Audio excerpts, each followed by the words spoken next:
গ্রেটারের সাহায্যে কুন্দি গ্রেট করে অসাধারণ স্বাদের একটা রেসিপি শেয়ার করব।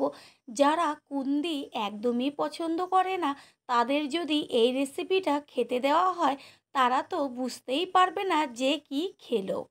মাছ মাংস ফেলে খাবে, এটা আমি গ্যারান্টি দিয়ে বলতে পারি। নমস্কার বন্ধুরা, শ্বশুর বৌমা রান্নাঘর অ্যান্ড ব্লগ চ্যানেলে সকলকে স্বাগত। তাহলে রেসিপিটি কি করে তৈরি করব সেটাই দেখে নেওয়া যাক।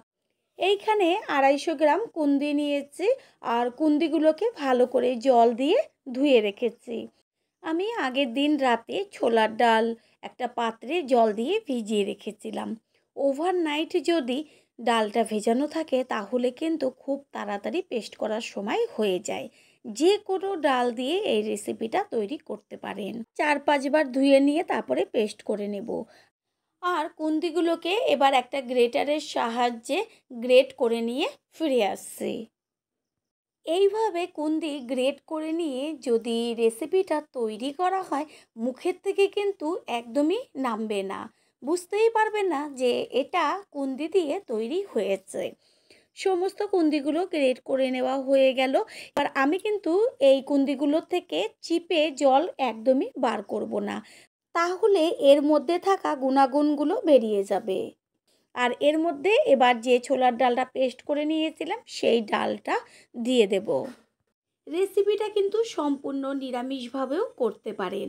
আর এর মধ্যে এবার দিয়ে দেব পরিমাণ অনুযায়ী লবণ আর হলুদ গুঁড়ো।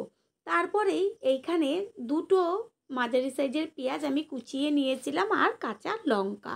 পেঁয়াজ আর কাঁচা লঙ্কা কুচি দেব। আর দেব 1 চা চামচ আদার পেস্ট, 1 চা চামচ রসুনের পেস্ট। যদি নিরামিষভাবে করেন তাহলে পেঁয়াজ আর রসুনটা বাদ দিয়ে তারপরে এর মধ্যে একটু জিরের গুঁড়ো, ধনের গুঁড়ো দিয়ে মেখে নেবেন। সব কিছু এবার ভালো করে মেখে নেব। দেব 2 চা চামচ বেসন। যেহেতু কুন্দির ভেতর থেকে জলটা চিপে বার করা হয়নি, সেই কারণে সামান্য কিন্তু একটু জল বেরোবে মাখার পরে। আর বেসনটা দেওয়াতে এটা কিন্তু সম্পূর্ণই টেনে যাবে। অবশ্যই কিন্তু বেসন বা ময়দা বা চালের গুঁড়ো দিয়ে মেখে নেবেন। গ্যাসের ওভেনে কড়াই বসিয়ে তাতে দিয়ে দিয়েছি সাদা তেল। কড়াইটা গরম করে নিয়ে তারপরে তেল গরম হয়ে গেলে এবার হাতের মধ্যে চ্যাপটা চ্যাপটা করে আস্তে করে বড়ার মতন আকারে গরম তেলে ছেড়ে দেব। পুরনো বন্ধুদের সবসময় আমাদের পাশে এইভাবে ভালোবেসে সাপোর্ট করার জন্য অনেক অনেক ভালোবাসা। গ্যাসের ফ্লেম লোতে রেখে তারপরে নিচের পিঠটা হালকাভাবে হলে উল্টে দিতে হবে ওপরের পিঠটা হবার জন্য। উল্টাবার সময় কড়াইতে যদি সামান্য একটু লেগে যায় তাতে কোনো সমস্যা নেই। বড়াগুলো এপিট ওপিট করে ভেজে নেওয়া হয়ে গেল ভালো করে। আর বেশ কিন্তু মচমচে হয়েছে। তেল ছেঁকে বড়াগুলোকে তুলে নেব। আর যতটুকু আছে সেগুলোকে একইভাবে ভেজে নেব। গরম গরম এরকম বড়া ভাজা দিয়ে কিন্তু সাথে শুকনো লঙ্কা দিয়ে 1 থালা ভাত কিন্তু হামেশাই খেয়ে নেওয়া যাবে। এটা কিন্তু চায়ের সাথেও খেতে লাগবে দুর্দান্ত। এই বড়াগুলো ভাজা হয়ে গেছে, এগুলোকেও তেল থেকে তুলে নেব। সমস্ত বড়াগুলো ভেজে নেওয়া হয়ে গেল। আর বড়াগুলো এত সুন্দর টেস্টি হয়েছিল খেতে। বড়া ভাজাগুলো তুলে নিয়ে ওই বেঁচে থাকা তেলের মধ্যেই ফোড়ন দিয়েছি একটা তেজপাতা, শুকনো লঙ্কা আর গোটা গরম মশলা, যেমন এলাচ, দারচিনি, জয়িত্রী আর লবঙ্গ। গ্যাসের ফ্লেম লোতে রেখে ফোড়নটাকে ভালো করে ভেজে নিয়ে ছোটো চামচের 1 চা চামচ দিয়েছি এইখানে কালো জিরে।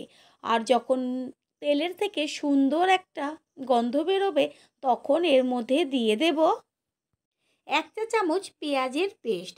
গ্যাসের ফ্লেম মিডিয়াম টু লোয়ে রেখে পেঁয়াজের পেস্টটা ভালো করে কিন্তু লাল লাল করে ভেজে নেব। তেলের মধ্যে এইভাবে লাল লাল করে যদি পেঁয়াজের পেস্টটা ভাজা হয় এত সুন্দর একটা গন্ধ আসে। তারপরে দিয়েছি 1 চা চামচ আদা ও রসুনের পেস্ট। আদা ও রসুনের পেস্ট পেঁয়াজের পেস্টের সাথে ভালোভাবে ভেজে নেব। পেঁয়াজ, আদা, রসুনও দেখাই যাচ্ছে যে কত সুন্দর লালচে একটা কালার চলে এসছে। ঠিক এই সময়ে দিয়ে দেব টমেটোর পেস্ট। এইখানে বড় সাইজের একটা টমেটো পেস্ট করে নিয়েছি। আর গ্যাসের ফ্লেম কিন্তু লোতে থাকবে। তারপরেই এর মধ্যে দিয়ে দেব 1 চা চামচ লঙ্কার গুঁড়ো, 1 চা চামচ জিরের গুঁড়ো, 1 চা চামচ ধনের গুঁড়ো, হলুদ গুঁড়ো পরিমাণ অনুযায়ী, আর দেব জল। মশলাটা যেন পুড়ে না যায় আর ভালো মতন কষানো হয়। মশলা ভালোভাবে কষাতে হবে, আর মশলাটা যত ভালো কষানো হবে রান্নার টেস্টটা কিন্তু ততটাই বাড়বে। স্বাদ অনুযায়ী দেব লবণ। লবণটা মিশিয়ে নেব। আর নতুন বন্ধুদের আমাদের চ্যানেল ভিজিট করার জন্য আন্তরিক শুভেচ্ছা। আমাদের রেসিপিগুলো যদি ভালো লেগে থাকে সাবস্ক্রাইব করে দেওয়ার অনুরোধ রইল, ও পাশে থাকা বেল আইকনে ক্লিক করলে পরবর্তী ভিডিওগুলো সবার আগে আপনাদের কাছে পৌঁছে যাবে। মশলা থেকে কিন্তু কালার একদম চেঞ্জ হয়ে গেছে, আর তেলও ছাড়তে শুরু করেছে, দারুণ একটা গন্ধ বেরিয়েছে। এই পর্যায়েই দেব উষ্ণ গরম জল। আর জলের পরিমাণ কিন্তু বেশি দিতে হবে, কারণ জলটা কিন্তু সমস্ত বড়াতেই টেনে যাবে। আর বড়াগুলো এতই রসালো হবে যে বড়া দিয়েই কিন্তু ভাত মেখে খাওয়া যাবে। গ্যাসের ফ্লেম হাই করে জলটা ভালো করে ফুটিয়ে নিতে হবে। তারপরে মিডিয়াম টু লোয়ে রেখে একটু ঝোল হতে দিতে হবে। তারপরে এর মধ্যে আস্তে করে বড়াগুলোকে দিয়ে দেব।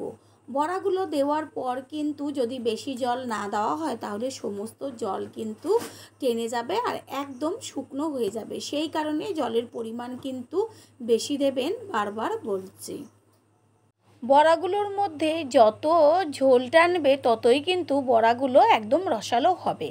এর মধ্যে দিয়ে দিচ্ছি সমস্ত কিছু ব্যালেন্সটা ঠিক রাখার জন্য হাফ চামচের থেকেও কম চিনি আর 1 চা চামচ গরম মশলার গুঁড়ো। চিনি আর গরম মশলার গুঁড়ো মিশিয়ে নিয়ে তারপরে কিন্তু গ্যাসটা অফ করে দেব। দেখাই যাচ্ছে যে কতখানি ঝোল রয়েছে। যখন এটা ঠান্ডা হয়ে যাবে তখন দেখবেন একদম কিন্তু ঝোল কিছুই নেই, সমস্ত বড়াতে টেনে নিয়েছে। গ্যাস অফ করে দিয়েছি। এবার দিয়ে দিচ্ছি 1 চা চামচ গাওয়া ঘি। ঘিটা মিশিয়ে নেব।